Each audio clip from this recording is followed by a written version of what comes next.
What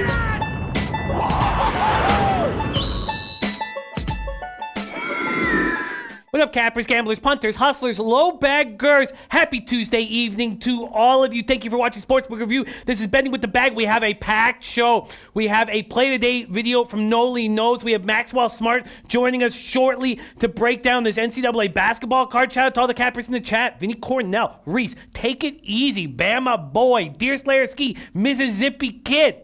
What a great group. Jeff Billings, Gerald Martinez, Dale Johnson, Ron Loft, and Deer Slayer Ski, Jesse Nemeth. We got the Sports Keg in the house. I had a great time hanging with the Sports Keg yesterday, although it was not a good day for me. It was very, very bad. Gonzalo in the house, Lanil Land, Jim Rome's a douche, Yenny Toon in the house. As I'm already on the Florida Panthers over 6, New York Islanders under 6. I'm thinking about IU moneyline in college basketball, and you're going to be happy to know that the basketball game, the play of the day in college basketball from our Noli Knows will be on that game. Okay, let's take a quick look and see if there's any goalies that we weren't expecting in the NHL tonight. We have Kemper versus Korpisalo. We have Kakinen versus Dreiger. I like that Capo Kakinen is going to be in net.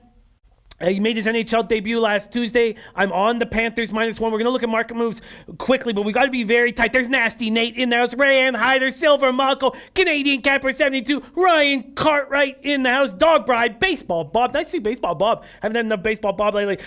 Frederick Anderson versus Carter Hart. That's what we expected. Malcolm Subban going back to back against Mackenzie Blackwood, and we know that Hines was fired. The Devils coach was just fired. Thomas Greiss versus Carey Price. That's what we expected there. Mrazek hasn't been confirmed. I'm expecting him to. Going up against Yaroslav Halak. I'm on the Hurricanes. First period, we have Kudobin and Hellebuck in that Stars-Jets game. Vasilevsky, Rene, Nilsson, Thatcher, Demko. I'm on the Senators first period. Holtby, Martin Jones. I am backing the Sharks. Okay, that's great. That's great. So let's take a quick look at the market moves. Let's pull up the best odds page on the planet here at sportsbookreview.com, the SBR odds page. Let's go to today and let's get some spreads and totals and go over my NHL moves right now. Oh, that's the Audible. By the way, in the Audible, I did make 2 plays. I didn't get a chance to bet them yet, but I am on the over 45 in the Dolphins game. And I'm also on the over 20.5 team total over for the San Francisco 49ers. The Niners, please show. There we go, December 3rd, 2019. All right, let's go quickly. I'm on the Hurricanes first period. If I wanted to book that right now, let's see what I got. I got plus 135 on the Hurricanes first period. Silver Moscow says, what do you think of Arizona money line? I'm on it. That's what I think about it. I'm on it. I'm getting after this NHL card. I had a very bad Monday, and I want to redeem myself. I got a nice number. Wow. Is that real? God, I'm just going to move over to the NHL card. Did I destroy that market move that much? First period, money line. Oh, I guess because of the goalie change. Wow. I got plus 135. The best you get right now is plus 120. Love it.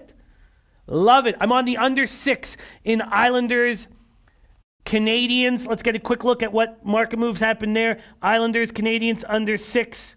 And I got minus 115.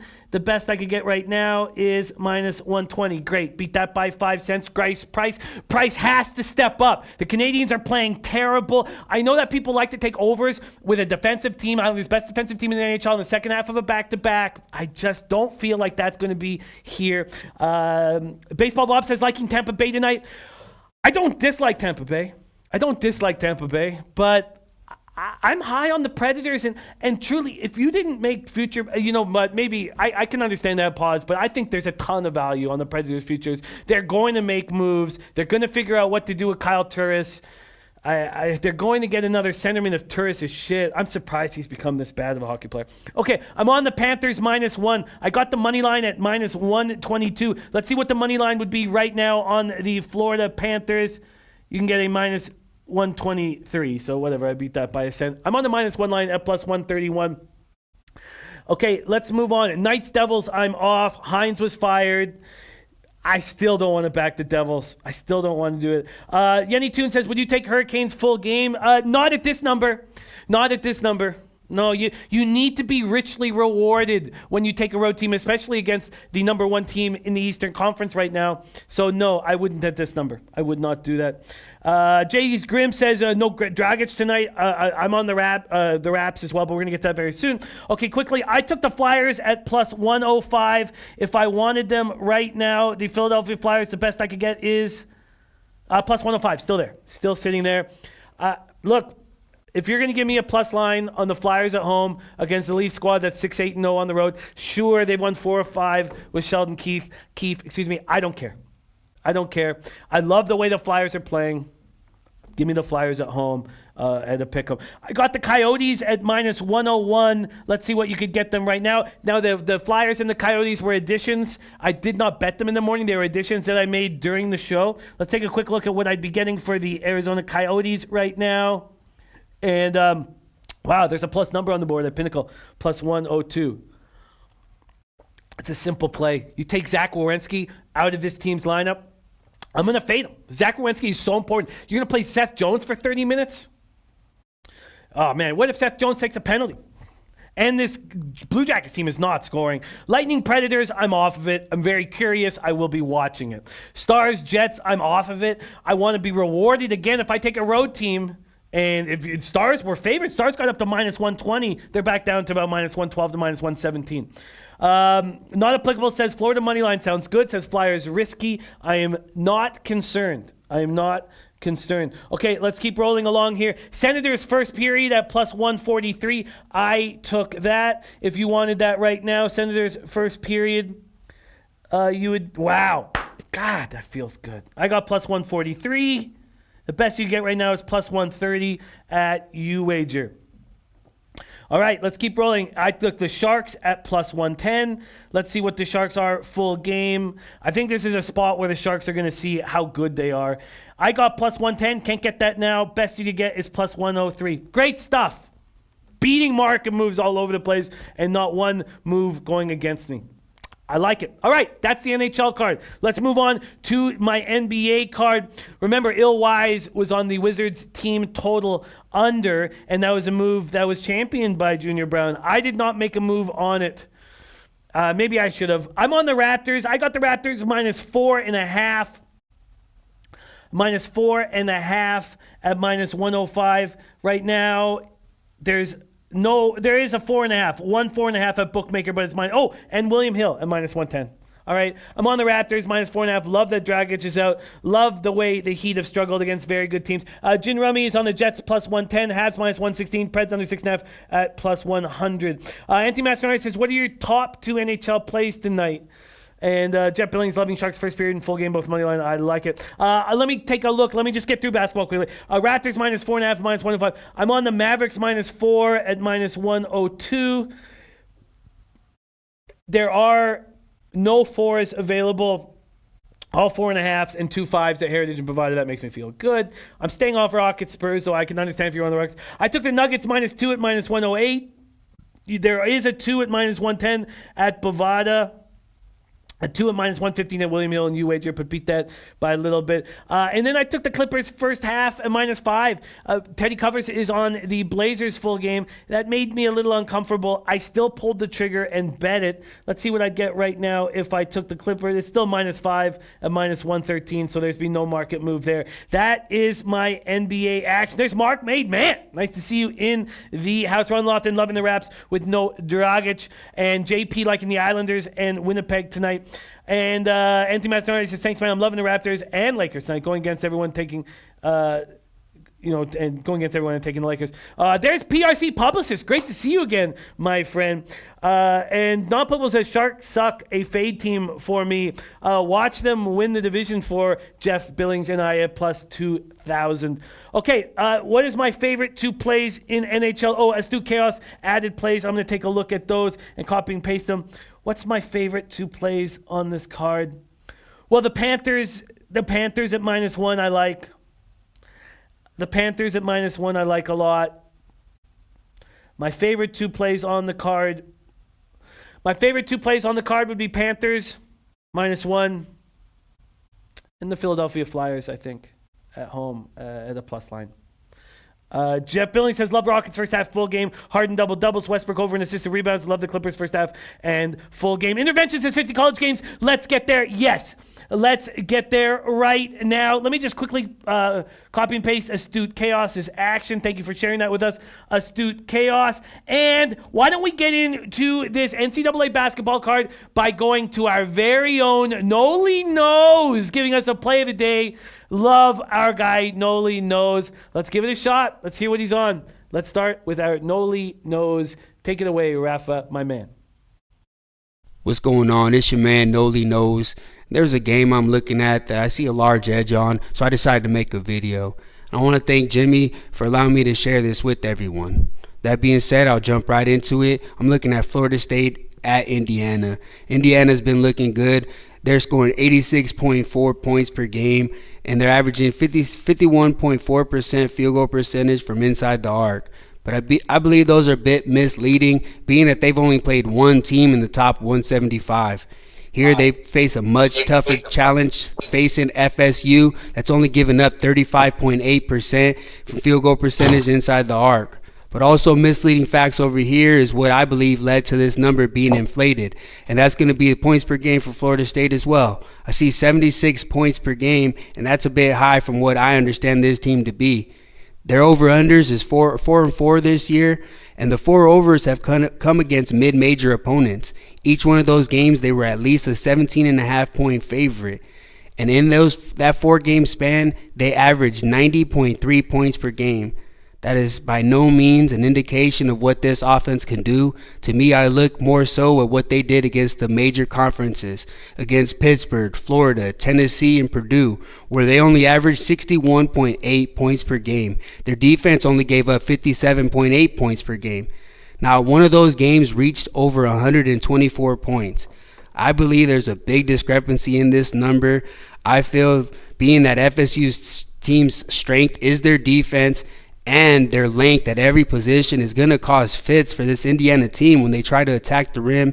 I like the under, and I like it a lot. Let's jump on. Let's try to cash this. Hopefully I come through for everybody. But go ahead and follow me on Twitter, @Noli562. You know what I do. I make unders great again. There he is, our guy, Noli Knows. Man, what a great guy he is, and a great addition to the show. That total he is on opened at 140 at Pinnacle and 5 Dimes. Both opened at 140, and it's down to 136.5, a 3.5 point move already. Heritage, a 4-point move. Can I still pull the trigger is the question. Maybe we'll ask Max. Great move, though. Noli Knows jumping on the under in Florida State, Indiana. All right, we go from Noli Knows to our man, Maxwell Smart. It wasn't until 2018 that the diamond in the rough went from hooligan to king of the world. The guy couldn't play for shit, dog. He was awful. But can he cap? Yes, he can.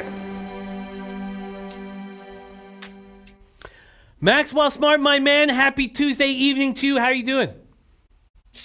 I'm doing all right. It was actually a beautiful pleasure for me to watch Noli Knows break down that Florida State-Indiana game. So I was glad to be able to witness that, and for the low baggers to see it see his awesome making unders great again analysis come out on the show. So I'm liking that spot that he's in. I wish I got the same number that he did, but if Noli likes it, then I like it also. You know what I mean? I certainly do know what you mean. He has given us the green light to still take it at 136.5. The under 136.5 is at minus 105 at 5. Oh, there's a 137 at Intertops. Perfect. Okay, I'll jump in under 137 at minus 110. I will tail our guy, Noli Knows, right now. Florida State under, and that is under 137 at minus 110. tailing our guy Noli knows. Max, we have games popping off soon. One of them is Eastern Kentucky against USC Upstate. This game is popping off in 12 minutes, I believe. In 12 minutes. Are you making a move in Eastern Kentucky, USC Upstate? Eastern Kentucky opening up at -4.5. Now 4s across the board. This total dropped from 146 to 143. You making a move in this game? Yeah, this is a spot that I'm going to be taking the under in if I can get 144.5 or better. If it's at 143.5, I'm going to lay off. But this is a spot where I see Eastern Kentucky using their 3-point defense to their advantage. This is a team that forces 20 turnovers a game with 8 steals. They're 2-0 to the under in this point range for USC Upstate, and I think that with Jamaro Brown's turnover issues where he's averaging 6 a game and Trey King only averaging 9.5 points and getting to the free throw line a handful of times, but his 92 free throw percentage is misleading. I think that Eastern Kentucky, they choose the amount that they win by tonight, and I think that USC Upstate has trouble scoring. So if I can get my number, then I'll take it and make it official for the show. Otherwise, I'll take Eastern Kentucky -4, and we'll make it official for the show. That's what you can get. You can get -4 at -103. That's available at Pinnacle. Does that sound good? Yep, sign me up, Jim. All right, here we go for Max. Let's start it off, Max. And just to let you know, Jim, there was an official play on Indiana State -3.5, and we have a good start so far through 10 minutes of the game. Beautiful. I'm going to pull up all of the official plays. You rocked. We have a question. Jake Grimm saying, what's Maxwell Smart's record? So I was on the live line last night till, 11 or so, and then I had to wake up at 4:45 to cap the big NHL and NBA card. I am moving over Max's action from last week, so I'm just a little bit behind. I apologize that we don't have that for you today, but everything will be up and at him this week officially, so I apologize, Jay Grimm.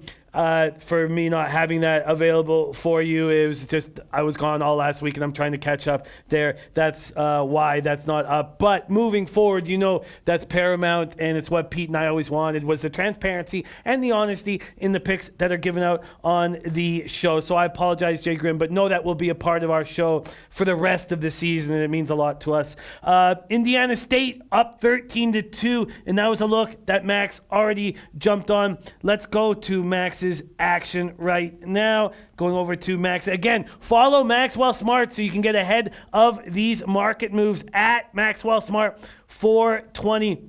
And a lot of official... Jim, I think I DM'd all the plays to you in our DM, so I think you should be able to pull them up easy there. Oh, beautiful. Thank you. I'm on your Twitter right now, so I'm all good. But thank you for doing that. And I'm going over all these looks. And where is the... Indiana State -3.5 and -105. Great stuff, Max. Okay, let's start. So this is how we're going to do it. We're going to break down the spots that Max is already on. Then we are going to start getting questions in from the chat and additions. So that's how we're going to roll. I see Stu Chaos with a question. Well, let's start rolling through the plays that Max has already locked in. And the first one is Richmond at -14. Is that correct? It started there with Richmond and Arkansas's under? It actually opened up at 11. Yeah, but that's the first official tweet.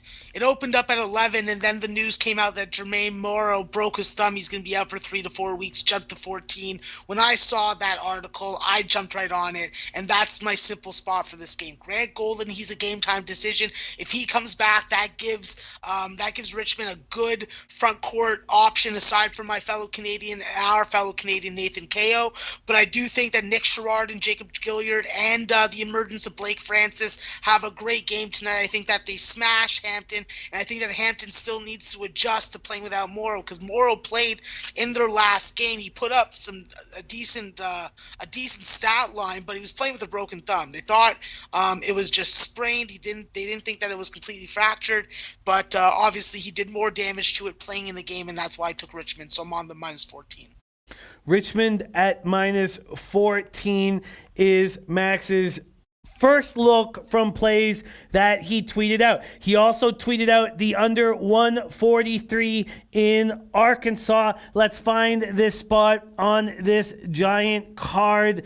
Where is it? We got his cop. Why don't we do the cop? And so Richmond opened up at minus 14 at 5 times, but as Max said, you could get it at minus 11. It's now all the way up to minus 16. All the way up to minus 16. While I'm jumping on finding the Arkansas total, why don't we jump in your next spot? And that was you backing Coppin State at plus 8 at minus 105. Coppin State plus 8 going up against East Carolina, a team that you've backed often. Their 8s aren't available. You'd have to take 8.5 if you wanted it right now. Why are you on Coppin State, Max? Well, I actually saw this line go up as high as 10, but we're forgetting that Coppin State has been the darling cover team for the year so far when it comes to low majors. And what have we learned from college basketball and from the great cappers that have come before us and before me? I'm not going to start naming them, but they know who they are, and they're on this platform. So I think that when you have a great combination of freaking size and good guard play from Coppin State, I think that against ECU, they're going to have an advantage. I think that Tyree Jackson, Scott Suggs, and Newton, they're definitely good free throw shooters. So I worry about if Coppin State's trying to cover that number and if they're having to foul. And, of course, Jaden Gardner's on this team. He's averaging 19 and 9 and 74% from the free throw line. But I do think that this Coppin State team, if they can get their three-point shot off, which they do shoot 43% of the time, that they're going to have some success. They do have Brandon Medley-Bacon in the middle, so there is someone to protect the rim. It's just a matter of him playing more than 20 minutes a game and staying out of foul trouble. Offensively, I don't expect a lot of output, but rebounding and boxing out and just like clogging up the paint, that's what he's best for. Coppin State definitely has a free throw weakness, but very good three-point defense. Field goal defense is definitely going to be important. That's where they have probably their biggest disadvantage from a statistical standpoint, in my opinion, when it comes to capping this game. And the way that I think that is a safer way to play this, if you don't like Coppin State at the 8 when you saw that it went up to 10 and you missed that number, is I would take Coppin State on the first half. I think that if you can get 4 to 4.5 to 5 points, I think that you're in a good enough position that Coppin State may be able to go into the half with a lead or maybe tied or down by 1. There we go, backing Coppin State. This next game that Max is on works perfectly because it also ties into Arthur Mead's question. Our friend Arthur Mead Jr. says, Jimmy the Bag, would you ask Max about Austin Peay at Arkansas? I kind of like Austin Peay plus the points. The move Max made, and you would know if you follow him on Twitter, is he jumped on the total in this spot. He got under 143. It's all the way down to 138. That's a win in and of itself. I know you don't get paid for that, but it's got to feel good to have 5 points in your pocket. Do you think Arthur Mead should back Austin Peay plus 16? It's down to plus 15. It opened at plus 17 at 5 dimes. Do you think he should back Austin Peay, and why are you on this under? So I think that Arthur's going in the right direction. I'll just point out that the line has moved 1.5 points in favor of the Governors. And I think that this is going to be a game where we're really going to test this Arkansas under streak because we're going up against an Austin Peay team that makes 8 3-point buckets a game. That's a 13% difference between their 3-point percentage and Arkansas's defensive 3-point percentage. I think that's going to really come down to, can Arkansas keep Austin Peay off the free throw line? Can they really disrupt the ball movement that we've seen this Austin Peay team allow them to average 14 assists a game? And you have to take care of the ball. I think that with this under, we don't want Arkansas getting their average of 10 steals a game. We want this game to be a little more methodical, a little more frustrating. I think that unforced errors can happen from both these teams where they both combine to average 31 forced turnovers a game. I think that's going to come into play here.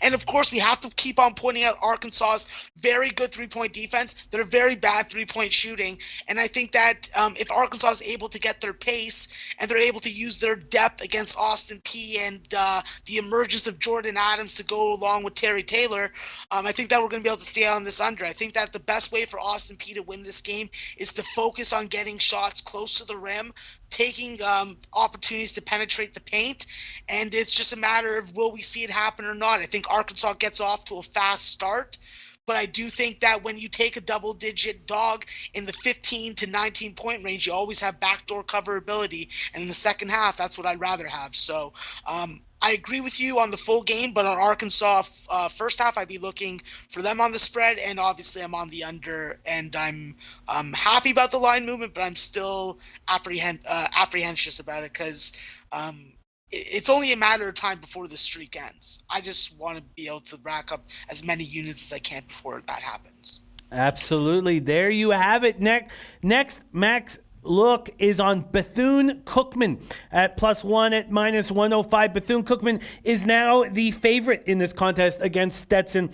Stetson opened up as a -1 point favorite at 5 dimes right now. Bethune Cookman is a 1 point favorite. This total opened up at 131 and is shot all the way up to 136 at Pinnacle. Can you believe, Max, that Bookmaker and Pinnacle are 3 points off? Bookmaker at 133, Pinnacle at 136. That's just absolutely wild to me. Bethune Cookman, why are you backing them? Yeah, I think that this is just a game that Bethune Cookman's had a tougher schedule, although Stetson does have that really nice outright win against Monmouth. I think that tonight we're just going to see defense rebounding from Latrell Pope. We're going to see a good shooting performance from Joe French. I think that this Bethune Cookman team is just in a good position right now, and I think that their best pieces can extinguish Rob Perry and Mamadou Diarra, and then Jaheel Raleigh. It's just about, can he stay on the floor? Is the coaching staff going to give him the minutes? Last game there were some words between him and I think it was an assistant coach, so it'll be interesting to see what happens on that front. When it comes to Bethune Cookman, I like the defense that they play. Statistically, these teams are very even. It's just that when I look at a guy that can get you 15 rebounds in a game and does a great job of finding high percentage opportunities to shoot the basketball and makes free throws, I got to go with Bethune Cookman. I've watched both these teams play, and I think that on the road, Bethune Cookman's shown that they're a road warrior, and I expect them to do the same tonight against Stetson. I like it, and I'm going to tail. The next spot you're on is Denver. I'm going to line shop for myself. You got Denver -5.5 at -110. They open at -5 at 5 dimes. They are at 5.5 -110, but Pinnacle's pushed it to 6. Jackson State, Denver. Why are you backing Denver here? Yeah, this is a tough spot for me to definitely recommend to everybody to take, but this was just a game that I played my edge. I played the numbers. What we've been seeing from Denver is that there's definitely been a little more offensive efficiency than a lot of us expected, but I will point out that the three-point shooting has been absolutely atrocious still. I think that Denver wins this game because of the location. I think that at altitude, I think Jackson State's definitely going to have troubles in the second half, and I could see a close first half where Jackson State even going into halftime with the lead. But in the end, I do think that Denver is going to be able to play their tempo. I think that they're going to be able to lock down the three-point line where they are only allowing teams to make 3 out of 10 shots. I think that's going to be the difference. I think that Denver at home is going to be someone that we can profit with against this type of competition. And what have we seen from Jackson State? We've seen blowout after blowout. And I just don't have any confidence right now to put some money on them. I think that the game at SMU, that was a game that they could have stayed within the number, but they just, that they stayed within the number, but they could have gotten that game a lot closer. That 17-point win is not indicative of the game that they played. And I just don't think that in this situation with this geographical location that they're going to have the same type of advantage. I look for them to get blown out like they did against UNLV. There we go. I'm tailing the last two spots that Max is on. Denver -5.5 and -110, and Bethune Cookman at -1 at -110. Much love, Bookie Lover Q. Love seeing you in the chat. Sweaty Butcher joining us as well. Gondrepreneur, if you want to hit me with your action again, I'll compare it to what you had on the morning show. But I'm going to go over your action, Matt Randall's action, Astute Chaos's action. Love that you guys share your hard work with us. It's all about the team. That's how we defeat the juice. All right, let's go to A&M. Corpus Christi is your next spot up against UTSA. Texas A&M Corpus Christi opening up at +7. They're now at +8 at 5 dimes. They moved up to +8.5 at Pinnacle. You got them at +8 at -110. Why are you on Texas A&M Corpus Christi? I'm just betting against UTSA right now. I think that Corpus Christi, obviously with Deshaun Tarleton Thomas, he's definitely the three-point shooter and the crown jewel for this team. He's shooting over 50% from the three-point line.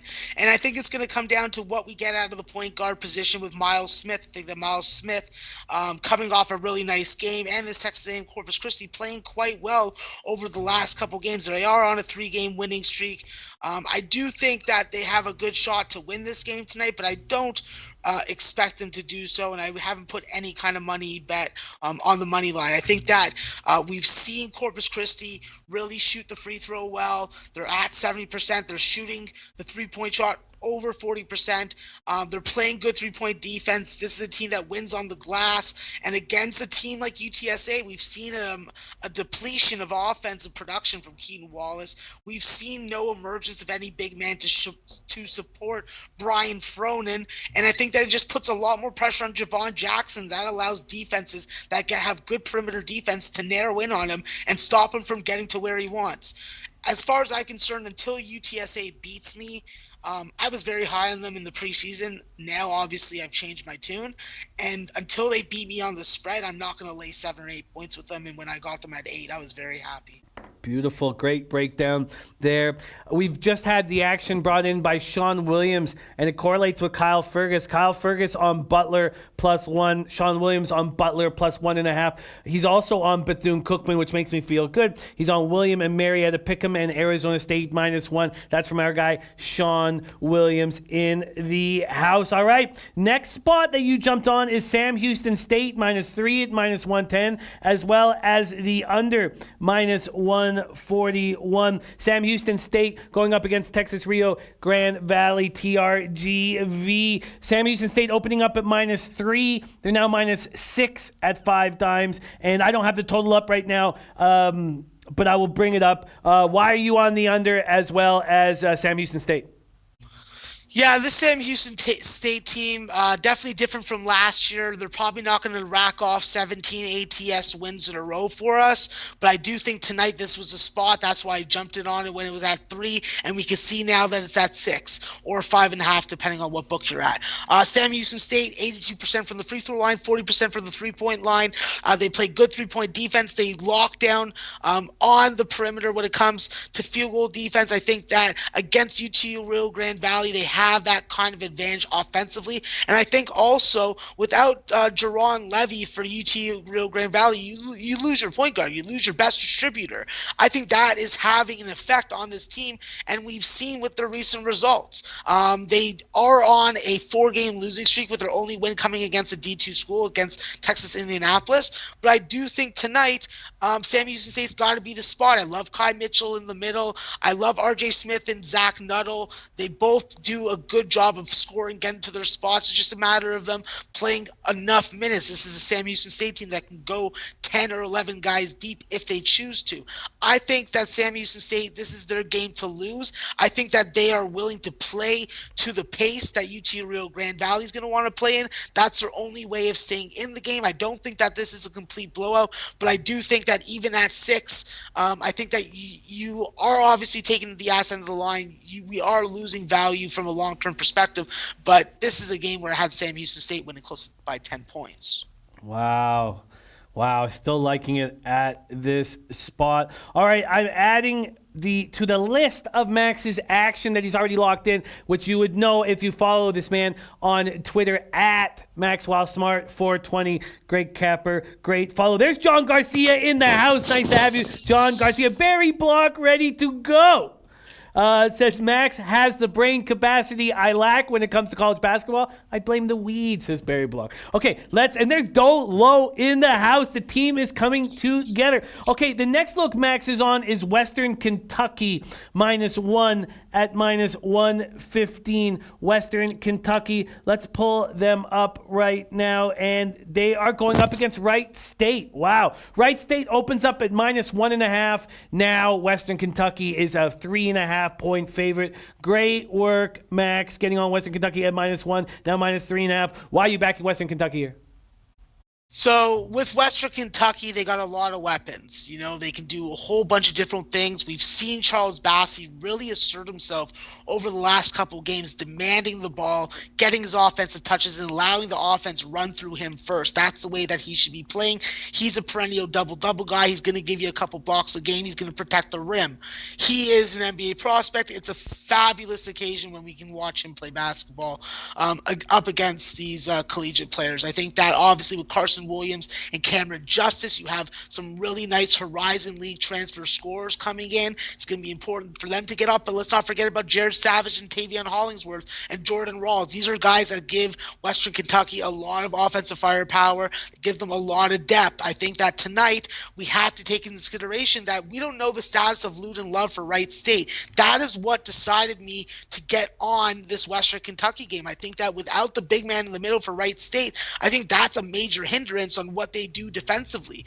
Also, keep in mind that they are coming off a very emotional game up against Miami of Ohio. So I think that with Wright State, they're definitely a quality team. They have some really nice pieces in Cole Gentry, especially. That's one of the guys that I really like. I think that he's a fantastic perimeter defender, good distributor, and you know what? He can score a couple buckets when he needs to, but I think that it just puts a lot more pressure on guys like Billy Wampler and Jalen Hall tonight, and I think that up against Western Kentucky, I think this is a number I had to jump on. Now, with it going all the way up to 3 or 3.5, I would be looking to maybe hit both sides and try middle. I won't do that for the show, but for my own personal accounts, it's something I'm considering because Western Kentucky's definitely shown an ability to play stronger in the first half than the second half. And even though Wright State is an under 70% free throw shooting team, I am worried about that home court advantage. And I am worried about the fact that the money and the tickets have just been flowing in on Western Kentucky for about like 6.5 hours. So I'm settled in staying on my Western Kentucky -1. But there is a part of me that will probably end up making Wright State +3 and trying to middle it. And Cash Action Bets, not afraid of the market moving away from him. Our guy Cash Action Bets liking Wright State in this spot. Next up, George Mason. You jumped in on George Mason at -8.5 at -110. They're now up to 9.5 or 10. 10 at 5 dimes, 9.5 at Heritage and Pinnacle. George Mason at home against Jacksonville State. Why are you on George Mason here? Yeah, George Mason finally got Justin Kier back. Justin Kier is literally 9 for 10 in his last 2 games, playing minimal minutes. But when you add Justin Kier back into the fold with the emergence of Jamel Hartwell Jr. and, of course, with frickin' Javon Green and obviously the big man in the middle, A.J. Wilson, I think that A.J. Wilson, he plays a key role in this game tonight. I think that George Mason at this number, obviously it's a big number, you know, it will definitely scare a couple people off. But I got to go with George Mason in this game because I got to believe that George Mason is going to limit turnovers, going to take care of the ball. They have a first half advantage of at least 4 points. They hit 72% of their free throws, 28% from the 3-point line, balanced offense, and they protect the rim. I love their 5.9 rebounding margin. It's in the top 50 in the nation. I think that as long as they can lock down Torian Ware and Jawar Cross, I think that they can get this covered tonight. I think that being at home, it's time to get on the George Mason bandwagon. Jacksonville State just had an emotional, tough game against Chattanooga. I think tonight they don't bring the same mustard, and I think that George Mason serves them a hot dog without any ketchup on it. Okay. George Mason being backed by Maxwell Smart. The next look on Max's card is another reason why you should be following him on Twitter. UCSB under 134 at minus 115. UC Santa Barbara up against Cal State Bakersfield. And this spot opened at 135. It's now down to 131. Max got in at 134. Why are you on the under here? Oh, Max. Sorry, this is an interesting spot for me, Jim, because I'm worried about what the status of a lot of players for UC Santa Barbara is. I'm already on the -2. This line hasn't moved all day, and it gives me a lot of trepidation. I may be buying off it after the show, but from a total perspective, we don't know if Max Heidegger is going to play tonight. He's questionable. He has a sort of concussion. They're not calling it that. They're calling it a head injury. But from what I saw when he got knocked and got an elbow on top of the head, it probably is a concussion. I think that also we haven't seen Brandon Cyrus, the DePaul transfer, in 3 games. I'm worried about UC Santa Barbara's depth. That's why I'm more liking the under now. I think that puts a lot more pressure on Matt Freeman to produce the Oklahoma 6'10" transfer, and then Amadou Sow. Amadou Sow definitely is the top-tier talent and best scorer, best rebounder on this team, but I don't think that it suits a pace to go over 134 against Cal State Bakersfield with this kind of missing firepower for UC Santa Barbara. And when it comes to Bakersfield, Tazza Moore and DeMonte Buckingham, the Richmond transfer, listen, they're the scorers for this team, but this team plays great perimeter defense. They can really frustrate you. They get into the passing lanes, deflect balls, they dive for loose balls. It's not like the NBA where you're going to freaking dive for a ball against Chris Bosh. Chris Bosh is going to put his arm around you and be like, don't ever do that again. So in this game, I'm looking at the under. I think that UC Santa Barbara, with their lack of offensive firepower tonight, and with Cal State Bakersfield seeing a wounded animal, I think that the uglier and the dirtier, the more rock fight this game is, the better it is, and the more likely we cash this under.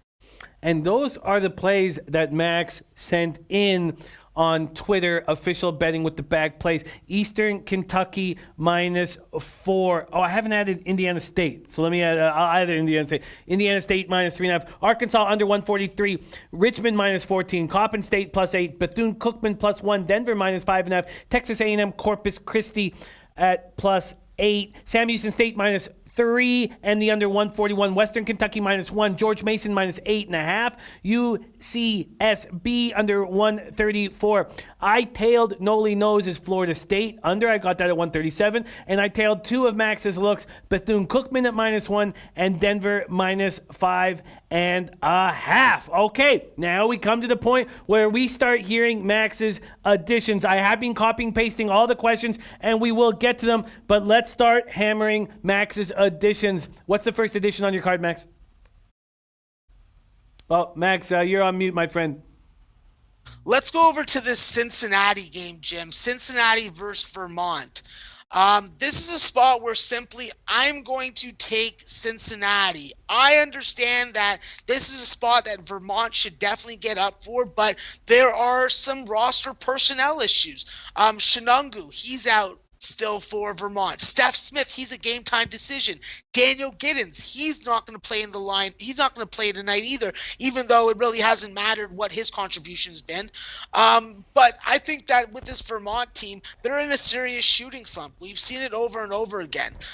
This is a spot against Cincinnati where I think Cincinnati's going to be looking to take this opponent's very seriously. I think that Chris Voigt, the Northern Kentucky transfer, the American Athletic Player of the Week, averaging 13 and 7, is getting more minutes with Jamie Sorolla out.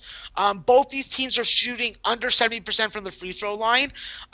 Vermont's losing on the glass. They're taking too many jump shots and way too many 3-point shots for the percentage that they're hitting. And Cincinnati can be sloppy with 16 turnovers a game in their last 5. The way I'm looking at this game is I bet Cincinnati full game, but for the show, I want to actually take the under. I think that Vermont's shooting slump continues. I think that Cincinnati clamps in on defense. I think we get a good performance from the Cumberland Cousins, but not, hopefully, too efficient of an offensive performance. And it opened at 132.5 and is stuck there. You can get under 132.5 at -108. Does that sound good? Yes, it does. And now that it's stuck there, it makes me happier because that means that there's good split action, hopefully. There we go. Minus 108, under 132.5 in Cincy. Also, cash action bets also backing Cincy in this spot. Maxie, what's next?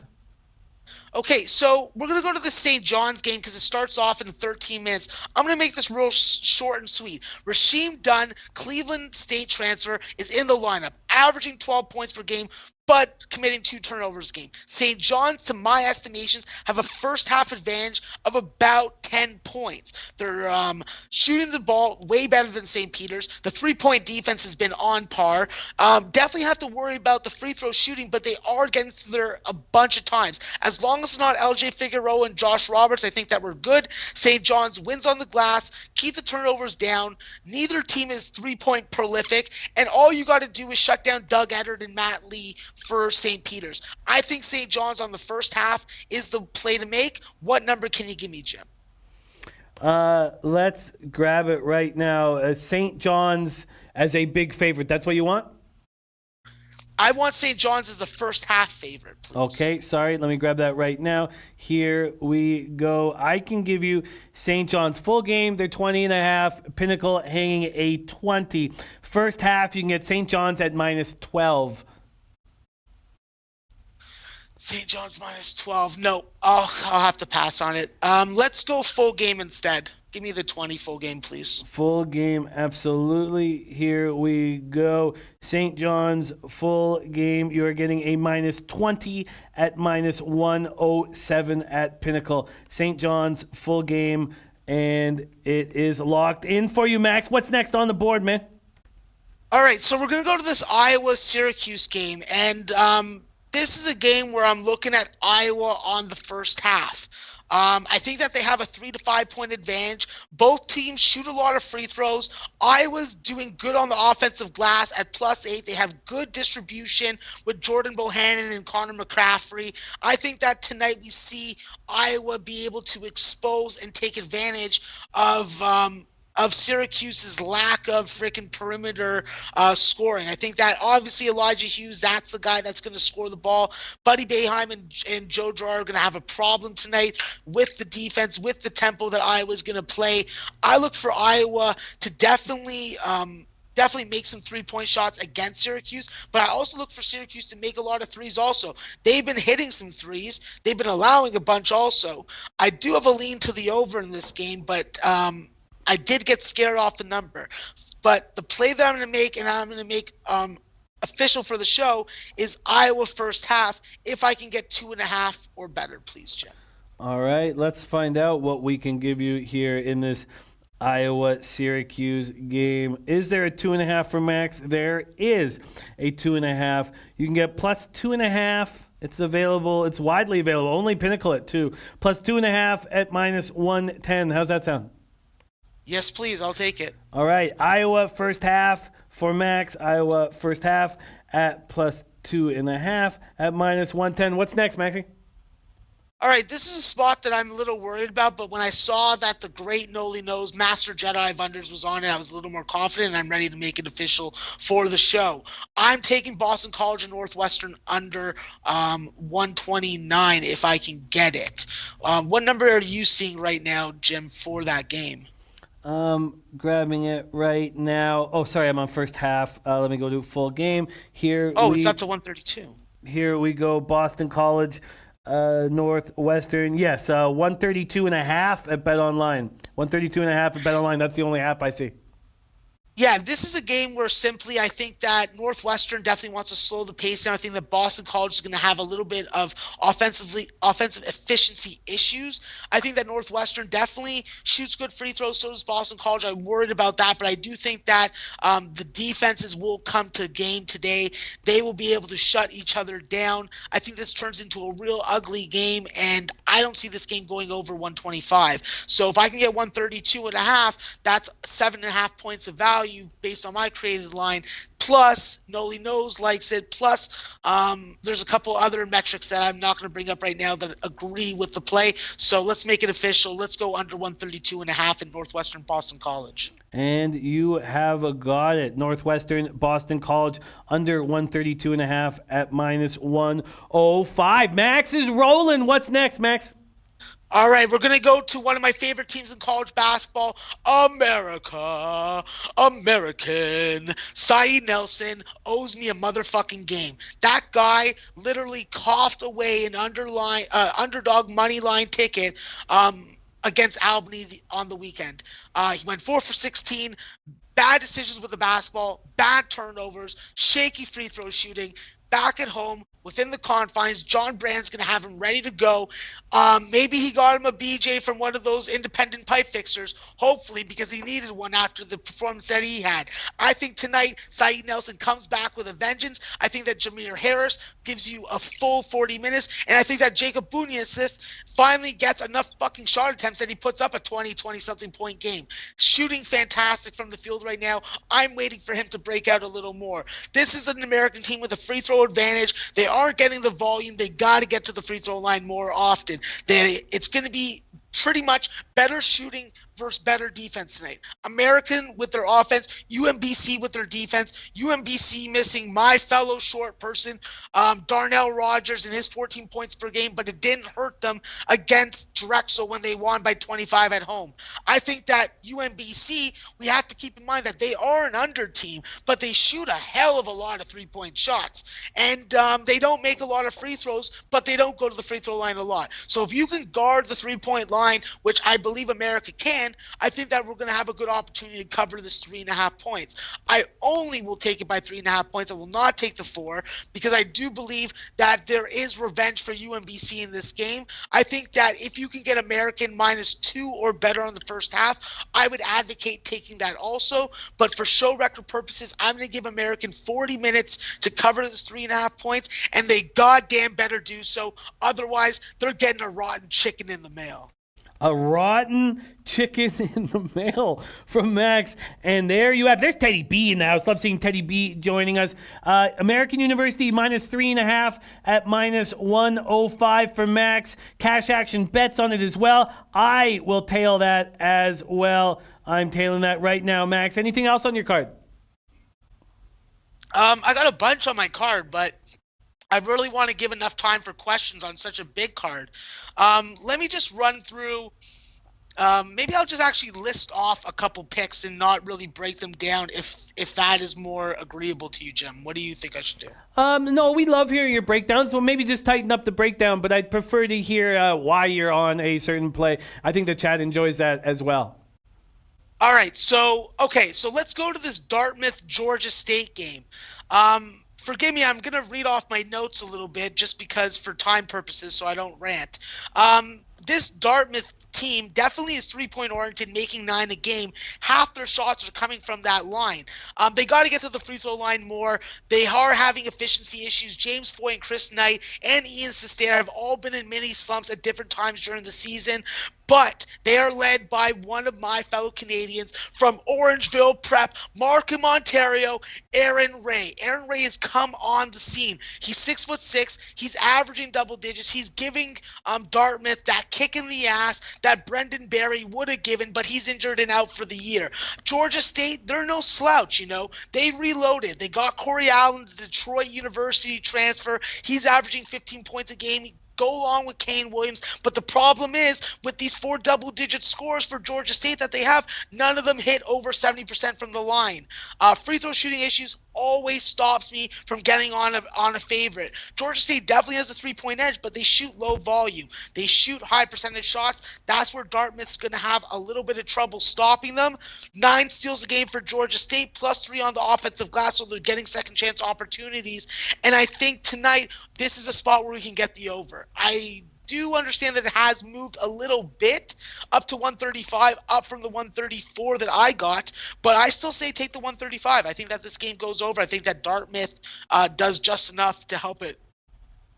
Dartmouth, Georgia State over. It's 135 across the board. 5 times opened it at 133.5. We're getting over 135 at minus 105 available at Heritage and Bet Online. That sound good?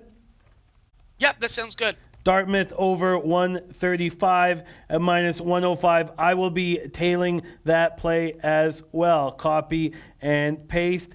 Tailed it. Beautiful. Maxie, what's next? All right, we're going to go to this Ryder-Bucknell game. Ryder opened up as a 5.5-point favorite.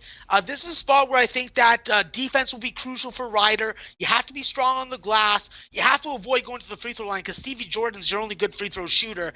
And from the free-point line, Frederick Stott is hitting a decent percentage. I want to see him take a couple more shots and see if that percentage is fugazi or not. But this is a Bucknell team that has 5 double-digit scores, 3 good free throw shooters, 4 guys that can hit threes, and with Andrew Funk, Jimmy Sotos, Avi Toomer, and Paul Newman on the glass, I think that they're going to give Ryder all that they can handle in this game. In this spot, I'm looking to take Ryder on the first half, and I think that Bucknell's able to put together and maybe backdoor cover this game. But from my number perspective and where I had my edge, Ryder first half, if I can get them at -3 or better, I'll make an official play for the show, Jim. All right. -3 or better. Can't give you that. -3.5 at plus 101 is the best I can give you. No, I won't take that. No, I'm sorry. We've seen how I got hooked on some of these first half favorites before. I won't make that same mistake. No problem. There we have it. Cash Action Bets also liking Ryder in this spot. Sports Keg joining us as well. What's next on your card, Max? All right, so this is a spot that we've seen some crazy line movement. I've already jumped on William & Mary -3, but for the show purposes, I'm going to jump on them again and take them +2.5. I think that William & Mary, I don't understand why this line is going the way it is. I understand that you're not going to have the services and shooting abilities of Thornton Scott, but this is a William & Mary that starts strong in the first half. They play good three-point defense. They're +8 at the free throw line. They limit their turnovers. It's going to be a question of who plays better defense tonight, and I think that William & Mary is going to be able to do so. Obviously, I worry about Jason Wade for Old Dominion with his 3 steals a game, but this is an Old Dominion team that I cannot trust at the free throw line. They have consistent shooting concerns. Obviously, Xavier Green's capable of going off, but this is a game where I think that there is good depth for William & Mary. They have good size. I think all you got to do is get Nathan Knight and Andy Van Vliet the ball in touches, and they will slow this game down and get you the win outright. I think they win as a home dog. I don't like where this line goes, and I'll take the +2.5 full game. +2.5 and -105 is yours. Cash Action Bets on the other side, taking Old Dominion. We've already heard a couple other cappers on William and Mary. Ronnie Christie going with William and Mary and Coppin State as his 2 plays. What's next on your card, Max? All right, we're going to go to this Charlotte game. So Charlotte definitely is improving before our very eyes, and they're going up against UNC Asheville, who's been very stingy on first halves as a dog. Let's point that out. Charlotte, 41% field goal defense, a +16% advantage, 32% three-point defense, +15 advantage. I think that obviously they got to hit their free throws, must be better on the offensive glass. And then teams that shoot this many threes against them are obviously doing that because of the pack line defense. Stay away from dumb turnovers, bad passes, stepping on the end line, which we've seen Charlotte do. They do a good job of protecting the rim with Amadou Bamba in the middle. I look for Drew Edwards, Jordan Shepard, and Jameer Long, and a combination, hopefully, of Malik Martin to challenge defensively any kind of penetration that UNC Asheville is going to do. With Tyjon Jones and Devon Baker, that's going to be one of their main offensive weapons tonight. I think that Charlotte's able to do this. I love Coach Ron Sanchez. I love what he's instilled in this team. He's brought in good pieces to fit with this roster, and I think that tonight, even at this 8.5 or 8 now, I think that this is still a good spot for us to get on. I didn't like it at 9. I've seen that it's gone down to 8. I was considering Charlotte in the first half, but I'm just going to give them 40 minutes, and I'm going to take the -8 full game. I can give you -7.5. Bookmakers just brought it down to 7.5. Charlotte -7.5 and -110 sound good? Giddy up. All right, there we go. Charlotte -7.5 and -110. What's next, Max? All right, so we're going to go to this Northern Kentucky game against Miami of Ohio. Simply, I don't know why this line has moved this way. I respect Miami, Ohio. Nike Sibande and Delonte Brown are solid pieces. They get to the free throw line. They make their three-point shot. They shoot efficiently. But what I'm seeing from Northern Kentucky is there's a lot of offense that can come up from this team. I think obviously not having the services of Jalen Tate is a downfall, but not critically downfall. I think that Javon Faulkner and Dantes Walton and Tyler Sharp are good enough pieces. They're playing at a good pace. They're combined to average 41 points a game. They do have a little bit of free throw issues, but they are a dog. So it's just about backdoor covering and making shots, not necessarily making free throws at the end of the game to preserve a spread win. I think that I like the first half better than the full game in Northern Kentucky. That's what I'm going to take. I think that the three-point shooting is going to be the difference in the first half. 48% of Northern Kentucky shots are coming from there. They're making 10 a game, and this is the biggest difference stat-wise on a game that I think that these two teams are very even stat-wise. So lock me in with Northern Kentucky first half if I can get 2 or better, please. I can give you +2 at -105. That is available at Bookmaker. Northern Kentucky first half +2 at -105. What's next, Max? All right, so we're going to go to another play that our friend Noli knows is on. I like that Oakland under also. I think that this Oakland team has free throw shooting issues, lack of production from the backcourt from Kevin Kangu and Trey Maddox Jr.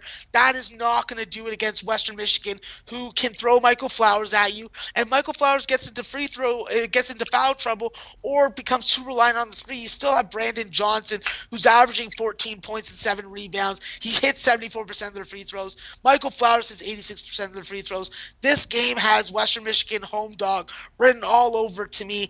I understand that Oakland's playing fantastic defense. I like the under in this game, and I also like Western Michigan. But for show record-keeping purposes, I'm just going to make the official pick the under in this game. But so everyone knows, I did bet Western Michigan +1. I think they win the game outright. And if you're looking to make the play on it, I definitely support you on that. And you will be going heads up with Matt Randall in this spot. Max, the market is all over the place. You have a bunch of options for how you want to handle this. The highest numbers at Bet Online, 128, but it's at -135 if you want the under. The next highest is 126.5. That's at -123 at Bookmaker. Then we have a 125.5 at -105 at Heritage. What is the most appealing to you? God damn, that has moved way since I hit it. Yes. Flick. It opened at 128 at -110 at 5 dimes. They've dropped it 3 points to 125. Yeah, I saw it at 129, Jim, last night. So, oh man, yeah. No, I gotta take it off the board. I can't take that line right now.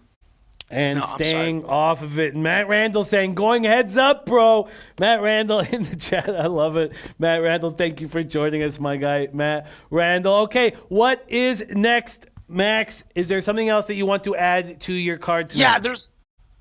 One more play, boys.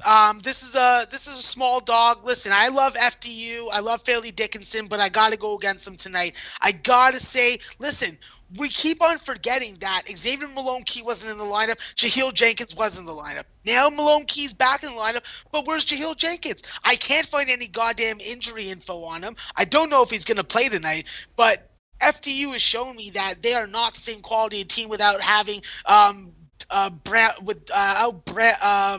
Brown and Mike Holloway Jr. So how I look at this game is Tyrese Williams, Rich Kelly, they're going to get me the money. I look for Aaron Falzone, the Northwestern transfer, and Jacob Bergoni, the three-point shooting specialist, to help me out also. I think that there's a first-half advantage, +4 for Quinnipiac. I think that also what I'll be looking at is hitting a second-half over, depending on the number. I'm not going to get too much into that right now. Both these teams have bad three-point defense. I think that Quinnipiac should be the team that's favored here, and jumping on them +2.5 was something that I use often, but I just had to do. First half, Quinnipiac is what you want. Yes, sir. I cannot give you a 2.5. I can only give you a 1.5 at -105, available at Bet365. All right, so give me the first half money line then. Let's spice it up a little. Spicing it up from Maxwell Smart, taking the first half money line with Quinnipiac, a play championed by our very own Cash Action Bets as well. I can give you up to Bet365 giving you the best number, plus 130. First half, Quinnipiac, plus 130. That sound good? Sign me up, Jim. All right, and that is what we shall do, Max. That is what we shall do. Okay, Quinnipiac, first half, plus 130. So, quickly, to go over Max's action. Quinnipiac, first half, plus 130. Northern Kentucky, first half, plus 2, minus 105. Charlotte, minus 7.5, minus 110. William & Mary, plus 2.5, minus 105. Dartmouth, over 135 at minus 105. American, minus 3.5, minus 105. Northwestern, under 132.5 at minus 105. Iowa, first half, plus 2.5, minus 110. St. John's, minus 20, minus 107. Cincy, under 132.5, minus 108. UCSB, under 134 at minus 115. G. Mason, minus 8.5, minus 110. Western Kentucky, minus 1, minus 115. Sam Houston State, minus 3, minus 110, under 141 at minus 110. Texas A&M Corpus Christi plus 8, minus 110. Denver minus 5.5, minus 110. Bethune Cookman plus 1, minus 105. Coppin State plus 8, minus 105. Richmond minus 14, minus 110. Arkansas under 143, minus 105. Eastern Kentucky minus 4 at minus 103. And I still haven't added in that Indiana State. I'm doing that right now. Indiana State. That was minus 3.5. I believe at minus 105, but I will double check that. There you have it.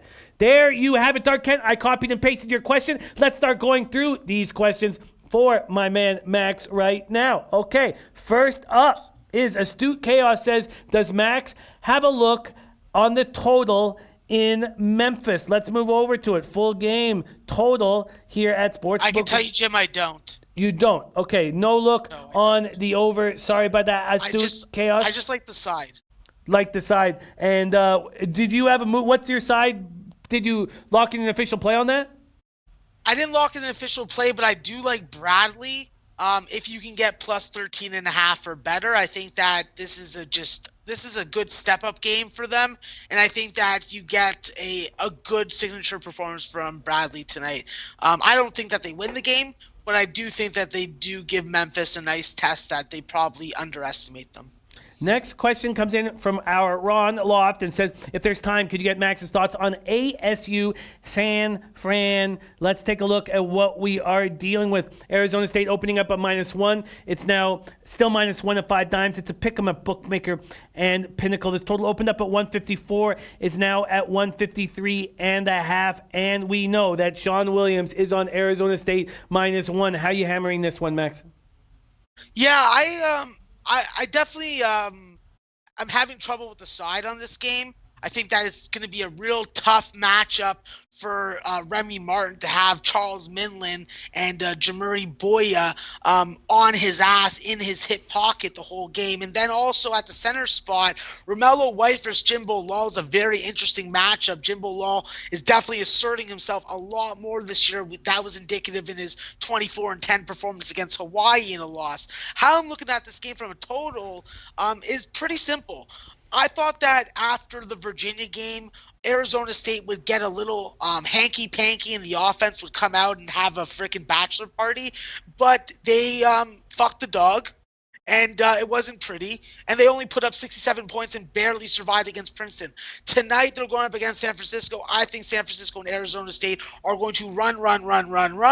I think that Arizona State's going to get their pace that they want. I think that San Francisco is going to be deadly efficient at home. And I look for this game to go over. I definitely respect anybody that's taking the under. This is a big number. You have to have at least 4 points a minute to comfortably get to it. But I do think with the penetration and the three-point shooting of both these teams, we're going to be able to get that over tonight.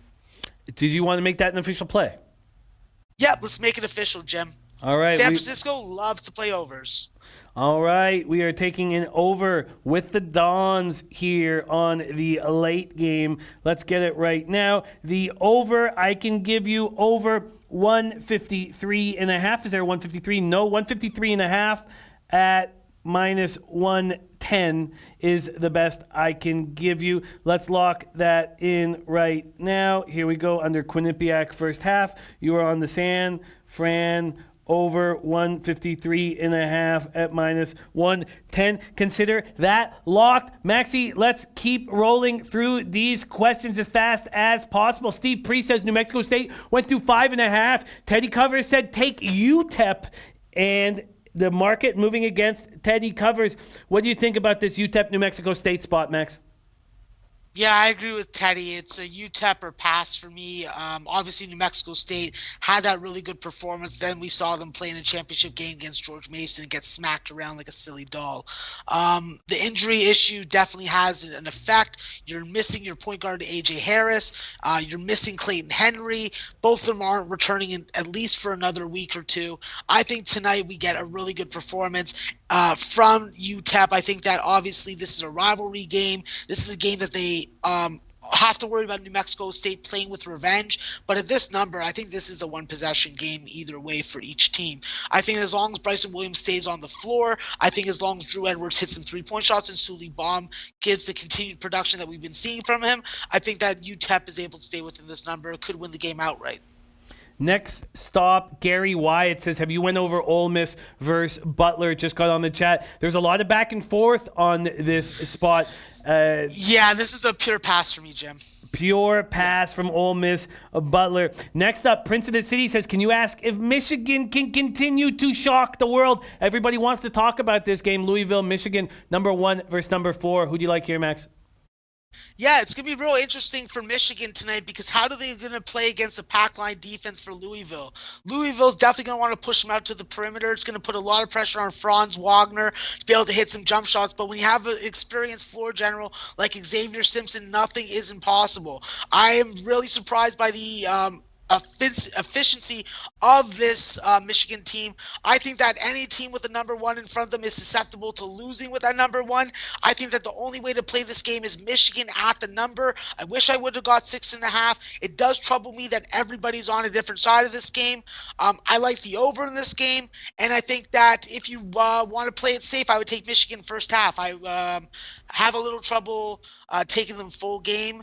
I just think that Louisville definitely is going to be ready for this game. They're going to see all the attention of what Michigan's done, and they're going to have a good game plan to try and stop them. I think that Michigan is improved. I think that they deserve a top 10 ranking. I'm not going to say number 4, though.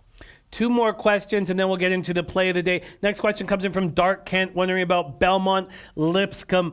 Belmont opening up at minus 13, shot all the way up to minus 17.5. This total's gone up from 146.5 to 149.5. Max, Belmont Lipscomb. Yeah, there's no injury news to account for why this move has happened. Therefore, it's a stay-away game. This is a crosstown rivalry game. This is a revenge game. I think that ordinarily you'd want to take Belmont. That would be where you lean to. I think that Belmont had value on the first half when it was 6.5 or 7.5, but now you've just lost all the value. You have to take Lipscomb or you just have to pass, in my opinion. And we are closing this portion of the show up with number 10th ranked Duke and number 11th ranked Michigan State. Michigan State opening up at minus 5. They're now 6.5 across the board. Actually 6 at Bovada. Total at 146.5 is down to 143.5 at Bet Online, and Heritage 144 at 5 dimes. Our guy Jamile Stone says, what's the best Duke versus Michigan State play?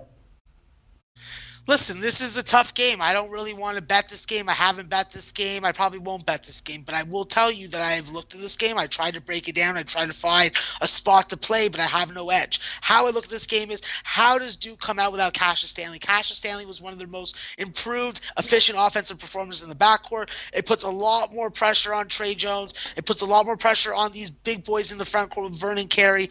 I think tonight they get outclassed versus Michigan State. It's not a popular play to be getting on the favorite. I do respect a lot of Twitter cappers that are on Duke money line. It's a great look to try and hit that plus 245. I wish them all the best of luck.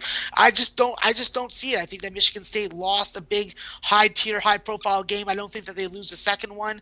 I think that we get a signature performance from Cassius Winston, and I think that coaching plays into a part, and also experience on the basketball court. So look out for Gabe Brown and Aaron Henry tonight from Michigan State. There you have it. What is your feeling on Cassius Winston moving forward after the death of his brother? Listen, I've never experienced losing a brother, so I don't know how he feels. It's hard for me to really try and tap into his head, not knowing who he is. But from the human perspective, you think that it's going to definitely take a toll on him on a day-to-day basis. But hopefully, he's able to block it out or use his brother's life as inspiration to perform on the basketball court the way that I'm sure that he would have wanted him to do so. I think that in these type of games, this is probably the best spot to rely on Cassius Winston coming to play, and I hope the best for him just because of what he's had to go through as a human being. Yeah, it's a tough spot for Cassius Winston. And we've come to the play of the day spot for Maxwell Smart. Max, let's have it. Today's play of the day is what? God damn it, Jim, I hate this time of the day. Sometimes I just feel like disconnecting, but we will go with the play of the day. I actually spent 45 minutes trying to siphon through my plays and find a play of the day, and what I've landed on is 2 plays of the day, Jim. So I'm really playing with fire. Is that allowed? Of course it's allowed. Of course, Okay. 2 plays of the day is allowed. Let's hear. A team that has been good to me is the Lafayette Leopards. And Lafayette has been a great team from the 3-point line when it comes to when it compares against St. Joe's. They have a plus 12 to 17 point 3-point advantage, plus 11 to 14% field goal advantage. They're on par defensively with them. I love Justin Jaworski, Miles Cherry, Tyrone Perry. They all share the ball well. I think that this is a team that has value as a dog. We're getting 6 points with them. We've seen that there's no Taylor Funk for St. Joe's. That makes them a little more less multi-dimensional because we know that Ryan Daly averaging 20 points. He also has a turnover issue. I think that the key for Lafayette to stay within this game and possibly win it outright is to stop Raheem Moore. He's averaging 10 points a game. He's scoring 72% from the free throw line, and St. Joe's is doing a good job on offensive glass. I think that Lafayette has a good shot to win this game. I would have preferred them being a home dog compared to a road dog, but I'm going to take them first half and full game on the spread, please. Wow, first half and full game on the spread. I'm having trouble finding it. I have Louisiana Lafayette. I'm having trouble finding it. Who they playing, Max? They're playing St. Joe's. St. Joe's. Okay, let me. It's 041, 042 on SBR. Oh, there we go. There it is, right there. St. Joe's opening up at -4, now at -6. Let's get you the first half right now. And Matt Randall had Lafayette winning this game by 4, just for our information. All right, Lafayette first half. Lafayette first half against St. Joe's. You're getting a +3 at +100 at Bet365. First half +3 at +100 and full game. Let's grab you that right now. And are these your 2 plays? Did you decide to jump on first half and full game, or do you actually have 2 different games? No. These are my 2 plays of the day. 2 plays of the day. Wow. Doubling up with the market move. Why do you feel like the market move's gone against you here?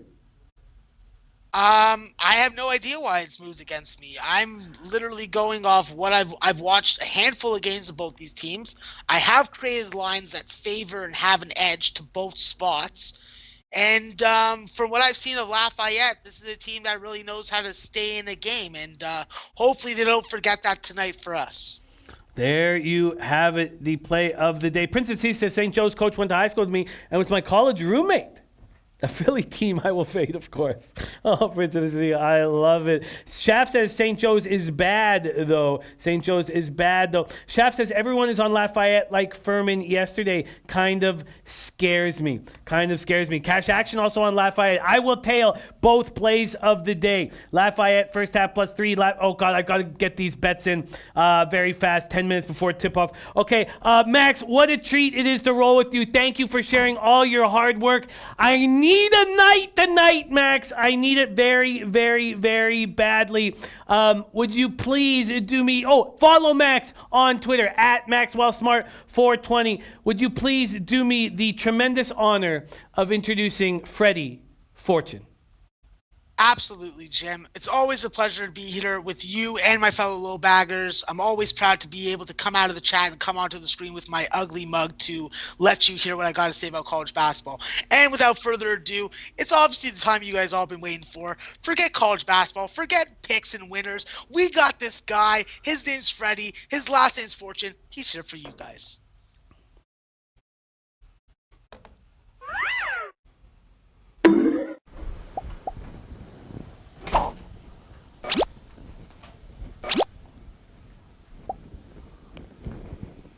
Hey, motherfucker. Hello. How are you? I'm good. I'm good. Freddie, Yeah. let me start by saying welcome, Hi. and then let me get up and leave. Why? There's no pick six. There's nothing. Ah.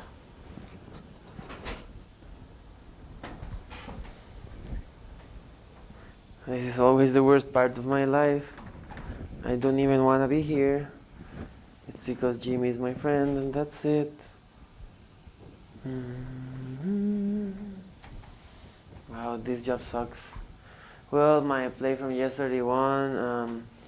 Today is Russian bandy instead of Swedish bandy. And it's Vodnik and minus 120 over Trubnik at bet 365. I'm still pissed off at Jimmy because he made fun of me of saying the word yacht instead of yacht.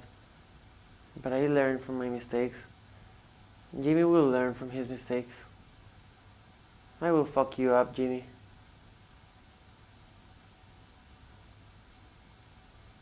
Be careful. Goodbye.